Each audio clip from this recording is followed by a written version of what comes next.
Hello, this is Yanis Varoufakis on behalf of DiEM25, our Democracy in Europe movement, with some thoughts about the impact of, the epidemic, not just on our daily lives and our health, but primarily on our economy, on our politics, on our morality, on the way we deal with asymmetric or symmetric threats. This epidemic, like all epidemics, has these two separate but of course related realms. One is the impact on our health, on the way it changes our lives with isolation, with the cessation of normal activities, the fear of illness, but at the same time there is the epidemic that spreads throughout the political economy of global capitalism. Undoubtedly, the coronavirus is going to accelerate the post-2008 crisis. Now, don't let anyone tell you that that crisis ended and now we have a new one. The 2008 crisis never ended. It morphed into different forms. It traveled from one continent to another. It took different forms, but nevertheless, it has always been with us. The world never went back to some kind of equilibrium after 2008. Capitalism is unrecognizable today by means of terms of references from the period before 2008. What the coronavirus has done is it has deepened and accelerated the never-ending, non-stop crisis that began in 2008.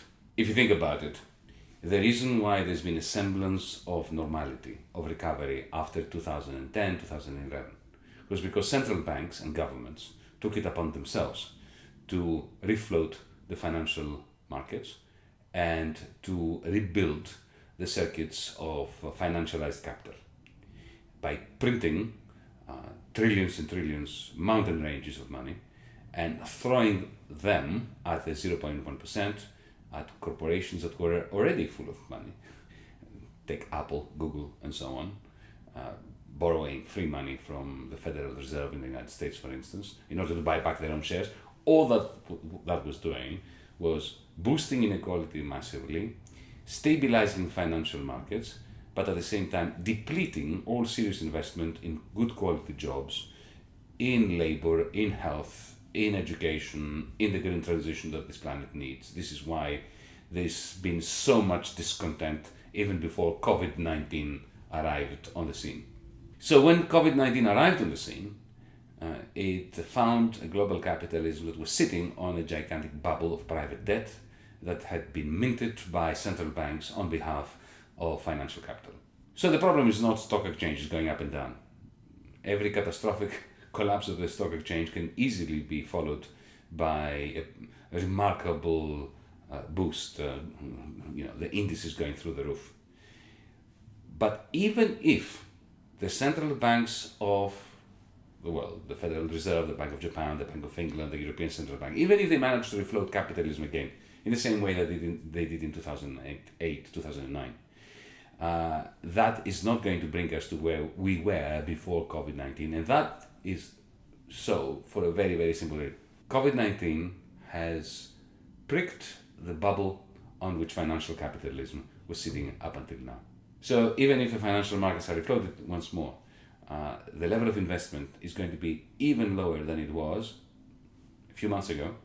And let us not forget that a few months ago, the level of investment, especially in important stuff, in things that humanity needs, tangible goods, green energy and so on, the level of investment in relation to the available liquidity and savings has never been lower than it was even before the coronavirus hit. Imagine what it will be like afterwards. Now, what defenses does financialized capitalism have today compared to 2008? This comparison is quite instructive between 2008 and 2020. In 2008, two things saved global capitalism: the Federal Reserve, the Central Bank of the United States, and China. Of course, later governments in Europe, the International Monetary Fund, and so on, did much in order to complete the job that the Fed and China began by shifting cynically gigantic amounts of losses from the private banks onto the shoulders of the weakest taxpayers, what we in DiEM25 refer to as socialism for the very, very few, for the bankers, and harsh austerity for the many. But it was China and the Fed that were the pillars that kept financial capitalism going. Both these pillars are today highly depleted. Coronavirus started in China. It damaged significantly the capacity of the Chinese political economy to produce surpluses. It shut down factories. It reduced the growth rate below zero. And therefore, it did exactly the opposite to China compared to what happened with the financial crisis in 2008. China is not today in a position to do what needs to be done in order to boost aggregate demand in Germany, in Holland, in Japan, in the United States. China is a patient now. It is not the medical provider. The Federal Reserve could potentially repeat that magnificent feat of 2009 because, unbeknownst to many people, in 2009 the Federal Reserve extended what is called in the business dollar swap lines to the European Central Bank and to the Bank of Japan and to the Bank of England and to many other central banks. Effectively, the Federal Reserve said to them, we will give you as many dollars as you need in order to cover your positions, your bets in dollars that had gone up in the air.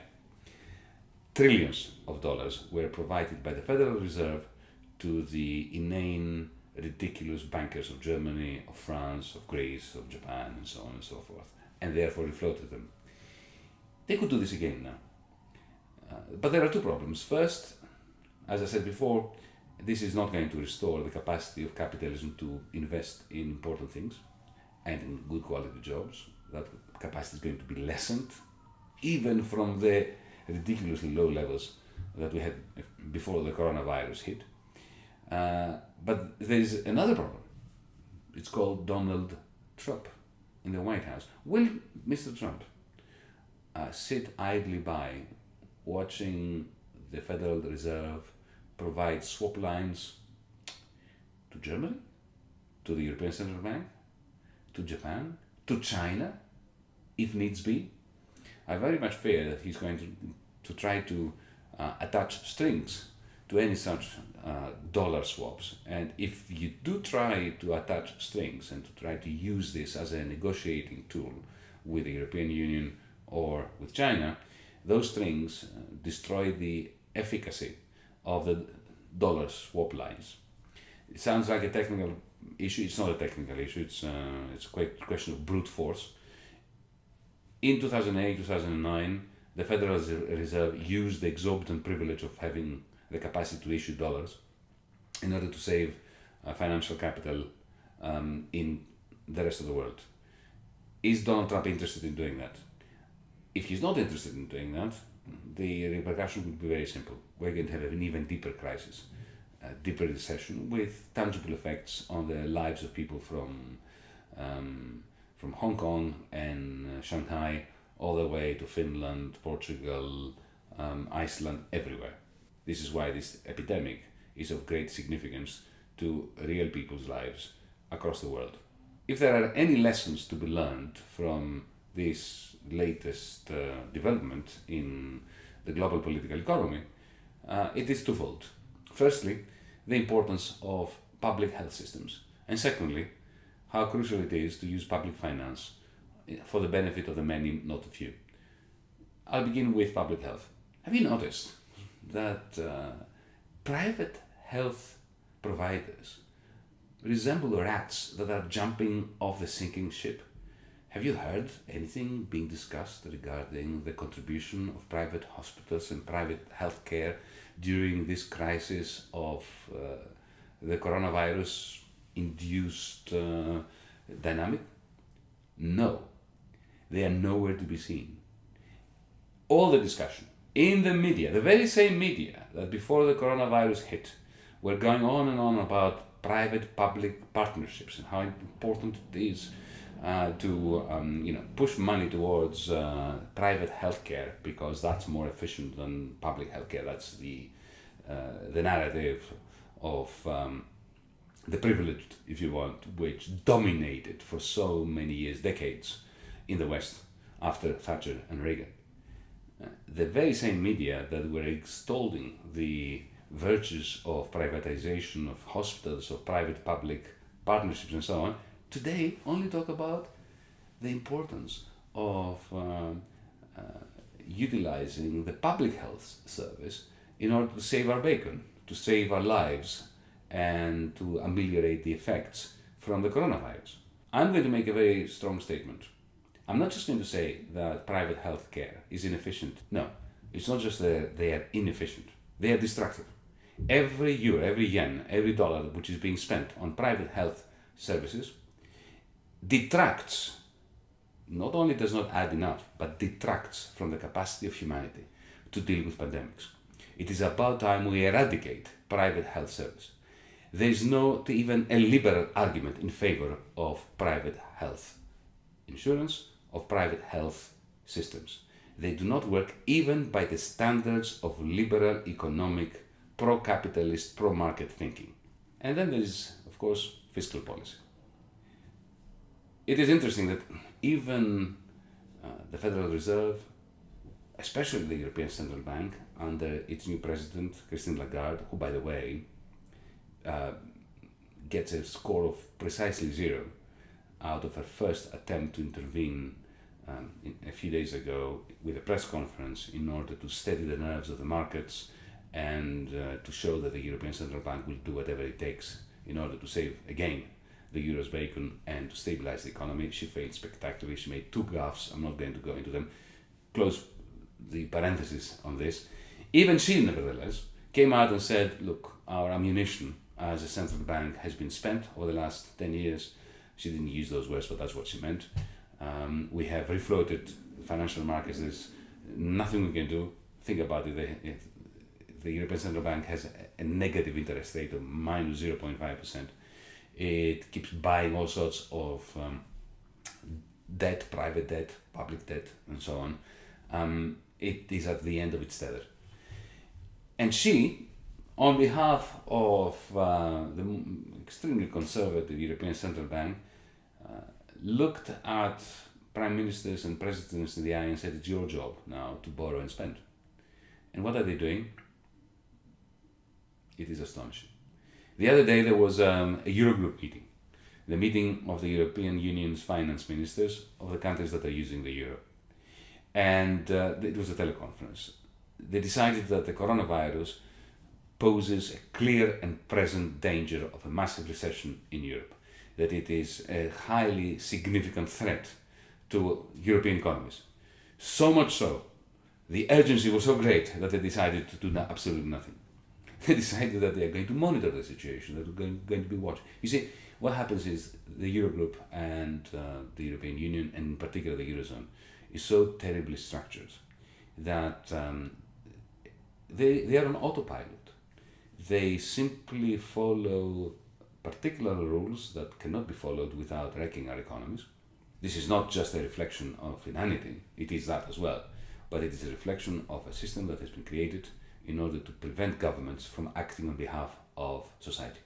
That is, if you want, the neoliberal kernel inside the Eurogroup. They're talking about doing whatever it takes within the fiscal compact, which means nothing, because the fiscal compact is like an iron cage of austerity from which you cannot escape. And you need to escape from an iron cage of austerity if you're going to do anything about the green transition, which is so essential, or about dealing with the wholesale recession that the coronavirus is going to bring again to a Europe that has fallen behind the rest of the world as a result of such a stringent austerity package that began in Greece in 2010 and then spread out like a cancer out of control throughout the European Union. So let's recap. We live in a world which is not governed in a way that allows us to see any light at the end of the tunnel regarding the handling of capitalism's never-ending crisis, which the coronavirus has now turbocharged. The European Union has never been less competent than it is now. The European Union has never been less capable of acting as a union than it is now. DiEM25's proposals over the last 4 years since our inception about a common investment policy based on an alliance between our investment bank, the European Investment Bank, the European Central Bank, about a universal basic dividend, about a carbon tax, and about a social equity fund, the purpose of which will be to energize both private capital and public finance or public financial instruments in order to take the mountain ranges of liquidity that exist in our financial circuits and put it into good use, press them into public service in terms of public health, in terms of the green transition, in terms of creating good quality jobs. That agenda of DiEM25 has never been more pertinent and has never been more urgent than today. We can see that all the arguments of the liberal establishment, effectively business as usual, it took one little virus in order to wreck them. We've seen that the idea of Lexit, of a left-wing exit from the European Union, all it did was it strengthened people like Boris Johnson and the right-wing exiteers, the nationalists, the ones who want to build taller walls between our countries, and the ones who are benefiting politically by turning one proud nation against another, one person against another, one member of the working class against another member of the working class. We have seen the inability of existing nation-state-based political parties to come together and to issue a common manifesto, a common policy agenda for the whole of the European Union. DiEM25 is the only one that has done it. We did have our Green New Deal. We do have it. The Green New Deal can very easily be seen as the only foundation on which we can build simultaneously the investment in the green transition, which is essential in order to keep us breathing on this planet, and the public health services that are essential for dealing with a pandemic like this one. On behalf of DiEM25, Carpe Diem, as we say, the world is going to become a worse place very, very soon, but it is up to us to fight in the context of a transnational movement like what DiEM25 is building in Europe, like what the Progressive International is doing across the world. We'll have more to say about this later on, especially in September when we reconvene the Progressive International in Reykjavik in Iceland. It is essential that we keep struggling because our ideas and our blueprint make sense, they are rational, they are immediately implementable. All we need to do is to change the politics of a continent, Europe, that is finding it impossible to reproduce itself under the present circumstances without the fundamental, profound, transnational, progressive politics that we advocate as DiEM25. Thank you.